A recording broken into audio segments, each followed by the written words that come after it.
trobem en Torremossa perquè avui, coincidint el tercer dissabte de Quaresma, fem la peregrinació quaresmal al poble on va néixer el nostre benvolgut Sant Pasqual.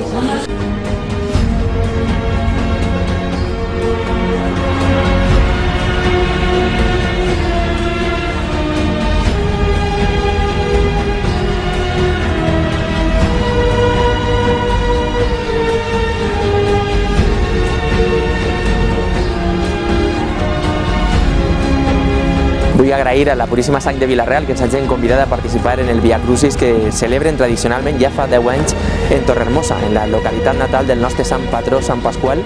Una experiència molt emocionant, molt recomanable per a tots els veïns de Vila-real i de Boix de Sant Pasqual.